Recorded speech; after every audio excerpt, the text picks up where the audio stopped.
Hello, colleagues, and thank you for giving us the opportunity to speak at the AGM and to present on the theme of human rights and humanitarian action, which we've worked on in partnership with APF and staff from NHRIs in the region. We started this work because the Asia-Pacific region is the most exposed region in the world to natural hazards, which are increasing in frequency and severity. The lives of large numbers of the most vulnerable people in the region are being impacted as they face displacement, loss of livelihoods, and a range of protection concerns. Natural disasters exacerbate existing human rights concerns as well as create new ones. They expose issues of discrimination and barriers to access to services and decision-making powers, and they create a range of protection concerns, particularly for women, children, and the disabled.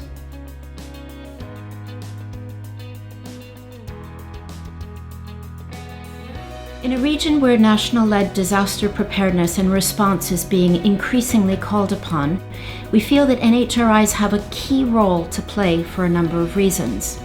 Your understanding of the context of drivers of vulnerability, of the inequalities and discrimination which may exist, would be invaluable to humanitarian actors. As a national protection actor, you have well-established relationships with national stakeholders, and you can have a positive influence on ensuring the protection of human rights are central to disaster preparedness and response.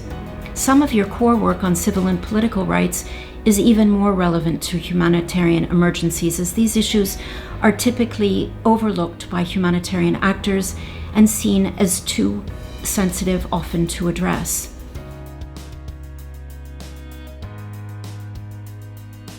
While this program is still in its early stages, we've already seen in 2020 the critical importance of NHRIs during the COVID-19 pandemic, where even NHRIs who have not conceived a role for themselves in this space have become involved. NHRIs in the region have undertaken a range of actions, including setting up hotlines for handling human rights complaints, advocating with authorities on human rights concerns regarding vulnerable groups, particularly migrants, investigating allegations of excessive force and the unnecessary use of arrest and detention in implementing emergency measures.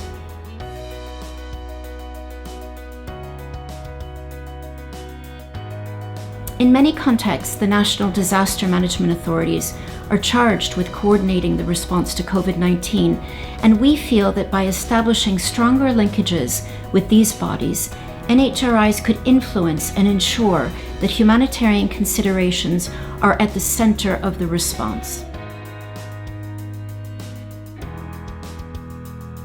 In 2019, OHCHR and APF facilitated a capacity strengthening program for NHRIs, bringing together 20 participants for both in-person training and an online training course. We were pleased to have participants from Bangladesh, India, the Maldives, Nepal, Pakistan and Sri Lanka from South Asia.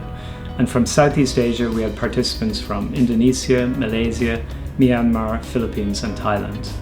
The participants are now part of a community of practice which exchanges information on approaches to advancing human rights and humanitarian action. In the training, we covered topics on normative frameworks in humanitarian action, humanitarian and protection principles, human rights of internally displaced people, national disaster management frameworks, and monitoring, reporting and advocacy in humanitarian emergencies.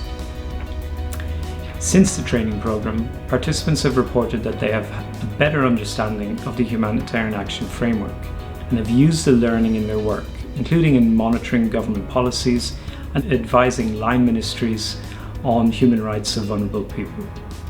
Many of the course participants have also been able to directly apply their learning from the program in the context of the COVID-19 pandemic.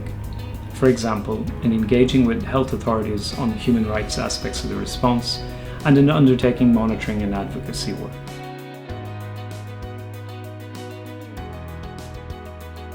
We would like to continue to advance the interest and awareness of NHRIs in this area of work in 2021. We will continue to support the community of practice and will hopefully expand the group to include new participants.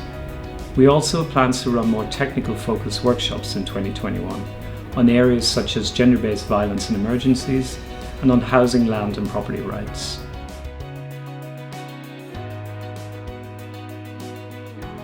We need support from the leadership of NHRIs to continue with this work and ensure that human rights remain at the heart of national disaster preparedness and response. States now acknowledge the complexity of risks that are faced from natural and biological hazards, as well as socioeconomic vulnerabilities, and they are increasingly looking at more integrated approaches to preparedness and risk reduction.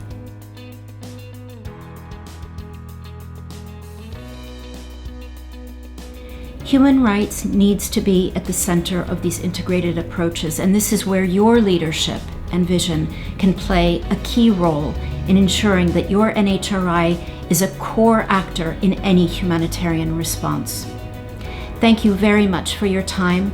We'd be very interested in hearing from you to understand the opportunities and the challenges that you face, and we would welcome any questions that you may have on human rights in humanitarian action so that we can be of support to you. I wish you an excellent AGM. Thank you.